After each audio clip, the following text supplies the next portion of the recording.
Hello everyone, Giltar here with part 2 of my review of the 1 to 100 scale Real Personal Trooper Type 1 R-1 model kit from Kotobukiya's Super Robot Wars or Super Robot Taisen model kit line.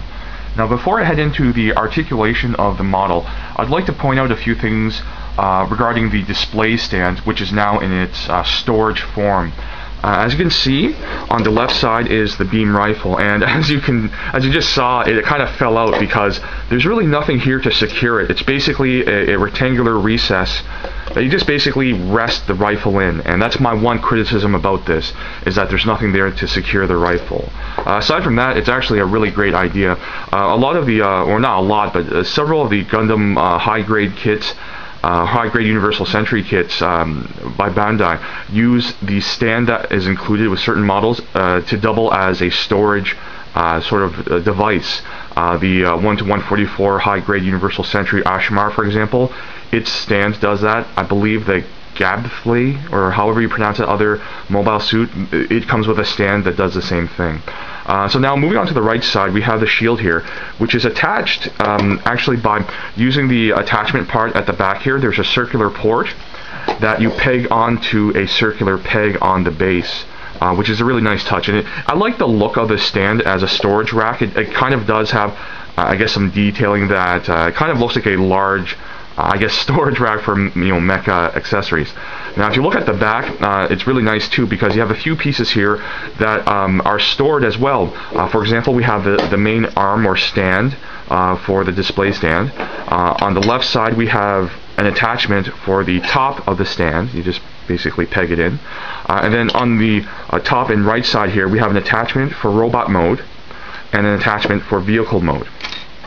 So you just flip it down, put the arm here, and then attach anything else you want to attach, and then you're all set to go. So either you attach the vehicle attachment or the robot mode attachment, sort of adapter, and then that's the stand. So, which I really do like. I like it anytime that we get extra accessories like a stand that can have multiple uses, like being sort of a stand for the model as well as a storage unit for accessories. I really do appreciate that design point. I'd like to see that happen more in model kits.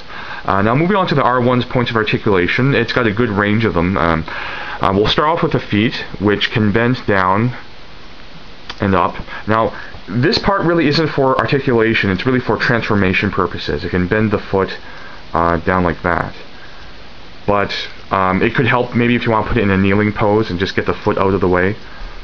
Aside from that, the foot itself is actually uses multiple points of articulation at the ankle, so you can bend it up and down, side to side, rotate it.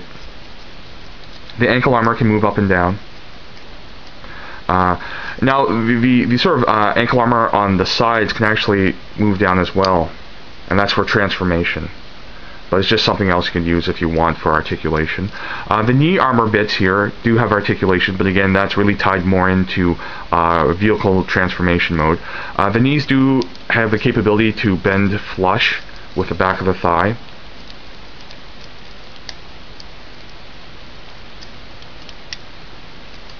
Now the front skirt armor is a little interesting because sort of the crotch piece, the cod piece, is removable, and you remove it and attach it to another part during robot mode transformation. However, the side skirt pieces are on ball joints, so they do have some wiggle ability and slight rotation. You can move the legs about that far forward and then that far back. Not a lot, just because of how the hip joint is designed. It's a squarish component. But you don't really need to move it that far anyways for normal sort of posing, I guess, of your model kit. As seen in part 1, the holster for the gun here does have some articulation. It can move up and down on 2 points of articulation. It can rotate. You can bend it at the waist, but the problem is the back skirt here, which is a sort of part for vehicle mode, does get in the way. You can move it up about that far, and you can rotate the waist a little further, but still not all the way around. But for me, it's not a big deal. I don't need to pose my model kits in such a fashion. Now the arms have full rotation at the shoulder. They can go back this much, but that's really for transformation purposes. You can actually fold back and move the shoulder blade components back really far, but again, that's for transformation, and it's not really part of normal articulation. The arms are really nice. They do have 2 points of articulation at the elbow, so you can get almost a flush bend at the elbow and shoulder there. The hand components are on ball joints. They go into polycap sockets, so you can wiggle them and rotate them. The arm also bends right below the shoulder fully. These back wing components are hinged on a couple of points. They can move out like that. The wing blades can swivel back and forth, and you can rotate them as well. And like in part 1, we see that the knife holster does have some articulation, so you can move it back and forth like that. And finally, the head is basically just on a ball joint, so you do have some wiggling and rotation, but you don't have like the more advanced double point of articulation in the neck that you would see on master grade models in Gundam model kits, or even on high grade model kits.